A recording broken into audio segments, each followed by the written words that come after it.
ऐसी महफिलों में जब आते हैं तो दिल चाहता है कि कुछ दिन और ज़िंदा रह लें, नहीं तो अब ज़िंदा रहने की ख्वाहिश नहीं रह गई। ये जंगलियों का, वहशियों का मुल्क बन गया है। इस मुल्क में रोज़ कोई न कोई एक तमाशा होता है। हिंदुस्तान का प्राइम मिनिस्टर बोल के नहीं देता, उसकी ईमा से हो रहा, नहीं तो बोलना चाहिए था उसको।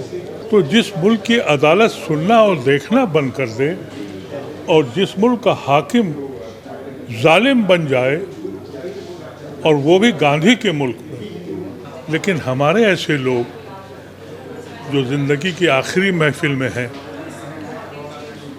उनको ये बात ज़रूर समझ में आती है, एक बार मार दो तो किस्सा ख़त्म। लेकिन हमको तो रोज़ किस्तों में मार मार कर हमारी रूह को झंझोड़ते हैं। और इन लोगों को देखकर मुझे यकीन है कि मैं अपने रब के पास जब जाऊंगा तो ये ज़रूर कहूँगा कि मेरे बुज़ुर्गों ने सही फैसला किया था कि ऐसे लोग हिंदुस्तान में मौजूद हैं। शर्म आती है जो हाकिम वक्त है इस वक्त, उसको कुछ नहीं दिखता सिवाय मुसलमानों की गर्दनों को, मुसलमानों की माशी हालात को। ये बीमार लोग हैं। कॉन्स्टिट्यूशन में जो पन्नों में लिखा हुआ है उसको हटाने की कोशिश हो रही है। बस अब तो यहाँ बाकायदा संगठनों को पैसे दिए जा रहे हैं। आप अगर मस्जिद के बाहर आ जाएं नमाज पढ़ते हुए तो ठोकरें खाएंगे, और सड़कों के ऊपर चलकर तो कहा जाएगा कि साहब सारे मजहबी अकायद पूरे किए जाएंगे। ये हिंदू मुल्क बन चुका है, और ये मुल्क अगर कोई बचा पाएगा तो मुझे यही लोग जो सिविल सोसाइटी में अपनी ज़िंदगियां लगाए हुए हैं, उन्हीं से उम्मीद है। किसी पॉलिटिकल पार्टी से मुझे उम्मीद नहीं है। दुनिया ने फिरौन को भी देखा और जालिमों को भी देखा। इनका वक्त आएगा। अभी ये देखिएगा, आज तक नरेंद्र मोदी इतनी वीक विकेट पे नहीं थे जितने आज हैं।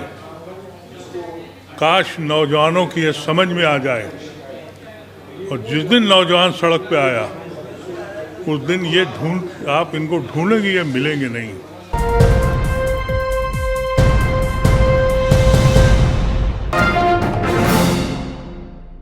देखिए, आज जो हर्षवर्धन जी ने आज जो डिस्प्ले किया है, जो सितम ढाया गया है दिल्ली के नौजवानों के ऊपर, और हुकूमत की लापरवाही, अदालतों का न सुनना, किसी भी जमहूरी निज़ाम में इससे ज़्यादा बदनसीबी की बात नहीं हो सकती। और सब कुछ उन्होंने वीडियो पे भी दिखाया, और एक पूरा उसकी लिखित किताब भी दी है। अफसोसनाक पहलू है इस मुल्क में, ख़ास तौर से हमारे ऐसे लोग जो अब बहुत मायूस हो चुके हैं मौजूदा हालात में। ऐसी महफिलों में जब आते हैं तो दिल चाहता है कि कुछ दिन और ज़िंदा रह लें, नहीं तो अब ज़िंदा रहने की ख्वाहिश नहीं रह गई। ये जंगलियों का, वहशियों का मुल्क बन गया है। उसके अंदर ऐसे फरिश्ता नुमा लोग जिनके दिल में दर्द उठता है हमारे लिए, इंसानियत के लिए, अक़लियत के लिए, पिछड़ों के लिए, अभी वही लोग जिंदा हैं जो एक उम्मीद की किरण बने हुए हैं। अदरवाइज़ अब इस मुल्क में रोज़ कोई न कोई एक तमाशा होता है। हिंदुस्तान का प्राइम मिनिस्टर बोल के नहीं देता, उसकी ईमा से हो रहा, नहीं तो बोलना चाहिए था उसको। सर, जैसे लेकिन हम समझते हैं कि इन लोगों को मुबारकबाद देनी चाहिए, ख़ास तौर से हर्षवर्धन और उनकी टीम को। सब रिकॉर्ड करके रखा हुआ है। इसके अंदर जजेस भी बोले हैं, दूसरी पार्टियों के लोग बोले हैं, ह्यूमन राइट्स एक्टिविस्ट बोले हैं, और वो बताया आपको कि कैसे कैसे अदालतों में केस पड़े हुए हैं। तो जिस मुल्क की अदालत सुनना और देखना बंद कर दे, और जिस मुल्क का हाकिम जालिम बन जाए, और वो भी गांधी के मुल्क में, तो आप सोचिए बहुत से लोगों का दिखाया गया कि मर गए, मार दिए गए, कोई पूछने वाला नहीं। अब उनका तो हाल मालूम नहीं कि कैसे हुआ, लेकिन हमारे ऐसे लोग जो ज़िंदगी की आखिरी महफिल में हैं, उनको ये बात ज़रूर समझ में आती है, एक बार मार दो तो किस्सा ख़त्म, लेकिन हमको तो रोज़ किस्तों में मार मार कर हमारी रूह को झंझोड़ते हैं। लेकिन जब ऐसी महफिलों में आते हैं तो उम्मीद की एक किरण जगती है कि अभी ये गांधी का मुल्क, अगर ये लोग खड़े हो गए तो ये मुल्क बच जाएगा। और वो मुल्क जिसका ख्वाब हमारे बुज़ुर्गों ने देखा था, और इन लोगों को देखकर मुझे यकीन है कि मैं अपने रब के पास जब जाऊंगा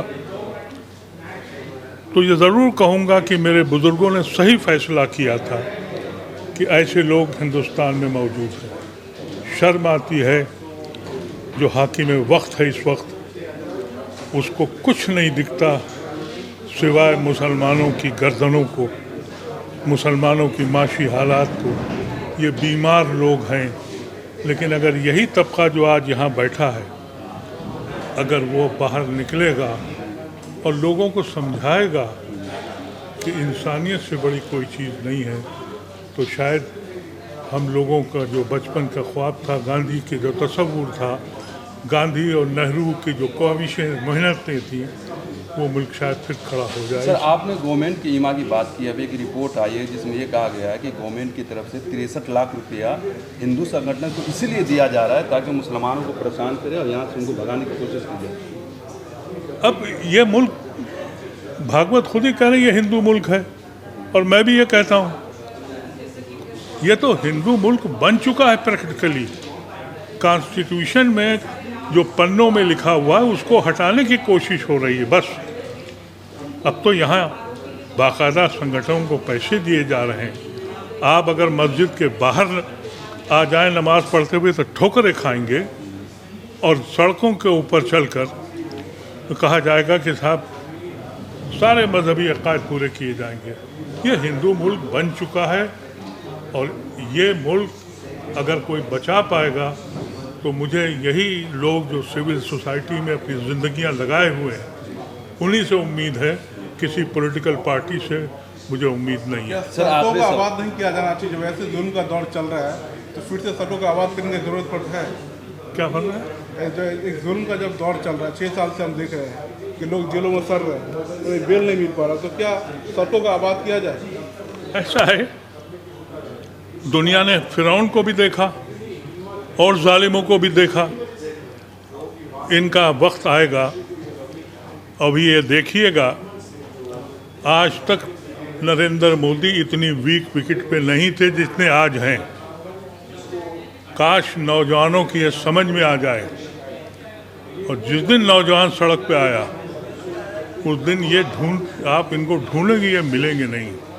और ये ककोर मुल्ते की तरह जो बहुत से खड़े हो गए हैं लोग, आप इनको दूरबीन लगा के देखिएगा, ये कहीं नहीं होंगे। ये जालिम लोग हैं, इनकी तारीख में लिखा जाएगा इनके बारे में। दुनिया भर में हम एक चीज़ देख रहे हैं कि सारी दुनिया देख रही है कि 6 साल पहले क्या हुआ, कौन लोग थे जो दंगा भड़का रहे थे। हमारी अदालतें सब कुछ देखते हुए आँख बंद क्यों की हुई? अगर उन लोगों ने किया होता जिनको पकड़ा था, जिनको छोड़ा गया है, तो ये बात वाज़ेह हो गई कि जिनको पकड़ा नहीं गया है उन्होंने कराया है, और जिनको पकड़ा गया था वो तो छोड़े जा रहे हैं, और किसी न किसी तरह से डिले करते हैं। जैसे आज कहा उन्होंने, हमारे वरिंदा करात ने, कि आप और जज साहब उन्होंने कहा कि एडिशनल चार्जशीट लगाते जाओ, डिले करते जाओ, खालिद उमर और उनके साथियों को बंद रखो, लेकिन बाकी जितने लोग छोड़े गए कोई मुजरिम पाया? अगर उन्होंने जुर्म नहीं किया था तो वो कौन लोग हैं जिन्होंने किया था? ये वही लोग हैं जो आज हाकिम वक्त बने हुए हैं।